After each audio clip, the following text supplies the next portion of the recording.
अस्सलाम वालेकुम वरहमतुल्लाहि वबरकातुहू। कैसे हैं आप सब लोग? उम्मीद है आप खैरियत से होंगे।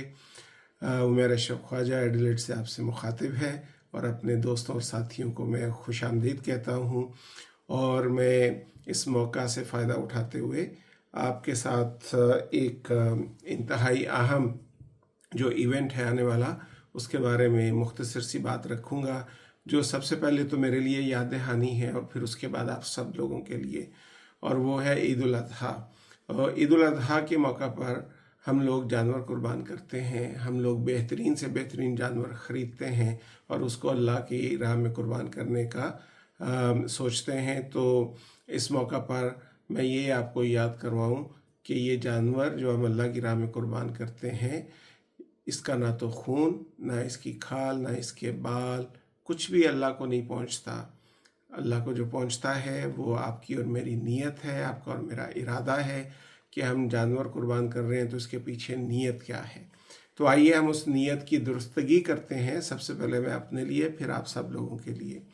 तो नीयत की दुरुस्तगी से मेरी मुराद खुदा ना खास्ता ये नहीं है कि आपकी या मेरी नीयत गलत है, लेकिन हमें अपनी नीयत को यूँ समझ लें, अलाइन करना है कुरान मजीद और सुन्नत रसूल के मुताबिक। तो जब हम कुरान और सुन्नत का मुतालिया करते हैं तो हज़रत इब्राहीम अलैहिस्सलाम को अल्लाह ने ख्वाब में अपने बेटे को ज़िबा करने का हुक्म दिया, और वो रिपीटेडली जब वो ख्वाब देखा तो आपने अपने बेटे हज़रत इस्माइल से उसका तज़किरा किया अलैहिस्सलाम से। और हज़रत इस्माइल ने कहा कि अब्बा जी, आपको जो हुक्म दिया जा रहा है आप वो कर गुज़रे और आप मुझे सब्र करने वालों में पाएंगे इंशाअल्लाह। तो हज़रत इब्राहीम ने जब उनको कुर्बान करने की कोशिश की तो अल्लाह ताला ने कहा कि इब्राहीम, तुमने अपना वादा सच कर दिखाया। और फिर अल्लाह ताला ने जन्नत से एक मेंढा उतारा और आपने उस मेंढे की कुर्बानी की। तो बेसिकली ईद उल अज़हा के मौका पर हम अपने जद्द अमजद हज़रत इब्राहीम अलैहिस्सलाम की कुर्बानी और उनकी अल्लाह से मोहब्बत, अल्लाह की अतात और अल्लाह की फरमाबरदारी की याद को ताज़ा करते हैं। और बेसिकली हम बुनियादी तौर पर इस बात को अपने साथ और अपनी ज़ात के साथ और अपनी फैमिली के साथ हम इस बात का पुख्ता इरादा करते हैं कि अल्लाह, जिस तरह हज़रत इब्राहीम ने अपनी अज़ीज़ तरीन मता जो है वो तेरी राह में कुर्बान करने से दरेग नहीं किया था, उसी तरह हम भी तेरी राह में अपनी अज़ीज़ तरीन मता कुर्बान करने से दरेग नहीं करेंगे। अज़ीज़ तरीन मता औलाद से बढ़कर क्या हो सकती है? पैसा, दौलत, ये सारी चीज़ें और आपकी ख्वाहिशात, ये आपकी ऐसी अल्लाह की तरफ से दी गई नेमतें हैं कि अगर इन नेमतों को हम अपना माबूद बना लें तो यही हमारे लिए ज़हमत बन जाती है। तो अज़ीज़ तरीन नेमतों को कुर्बान करने से मुराद ये है कि हमें हर हाल में, हर मौके पे अल्लाह का हुक्म और नबी अकरम सल्लल्लाहु अलैहि वसल्लम का उसवा सामने रखना चाहिए। हमारा ज़िंदगी का हर शोबा, हर अमल, हर फ़ेल जो है वो अल्लाह और उसके रसूल की रज़ा की खातिर जो है ना वो के लिए होना चाहिए। या मेरा मतलब है कि अल्लाह की रज़ा के लिए हम अपना हर काम करें और अल्लाह की रज़ा के लिए हम उठें, बैठें, सोएं, जागें, खाएं, पिएं और हर तरह का काम जो करें उसके पीछे अल्लाह की रज़ा होनी चाहिए।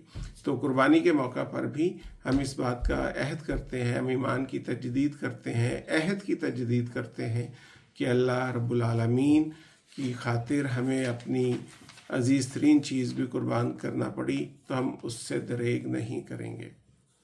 तो आइए इस मौका पर हम अपना वक्त, अपनी ताकत, अपनी एनर्जी और अपनी सोच, इन सब का धारा हम अल्लाह की रज़ा की तरफ मोड़ दें।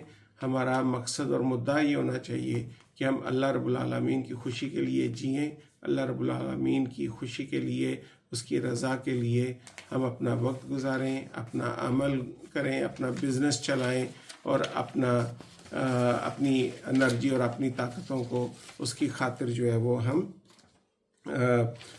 उसको लेकर चलें अल्लाह की रज़ा के लिए।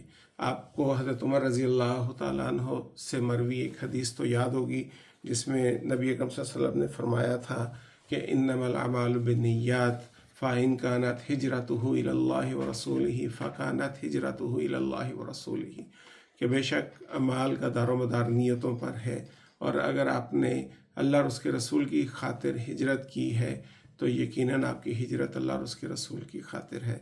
تو آئیے اس بات کا ارادہ کریں کہ ہم جو بھی کام کریں گے، قربانی ہو، کوئی صدقہ ہو، کوئی چیریٹی ہو، کوئی نیکی کا کام ہو، کوئی کسی کی مدد کرنا ہو، تو اس کے پیچھے ایک ہی جذبہ کار فرما ہو کہ مجھے اللہ کی رضا چاہیے، مجھے اللہ کی خوشی چاہیے۔ اور وہ کیسے ملے گی؟ نبی اکرم صلی اللہ علیہ وسلم کے طریقے پر عمل کرتے ہوئے ہم اللہ کی رضا کو حاصل کر سکیں گے۔ مجھے امید ہے کہ اس میسج سے نہ صرف میں نے اپنے آپ کو عید الاضحیٰ کے فلسفے سے اپنی یاد کو، اپنے ایمان کو، اپنی سوچ کو تازہ کیا، بلکہ یہی باتیں آپ کے لیے بھی فائدہ مند ہوں گی انشاءاللہ۔ دعاؤں کی درخواست کے ساتھ عمیر اشرف خواجہ کو اجازت دیجیے۔ السلام علیکم ورحمۃ اللہ وبرکاتہ۔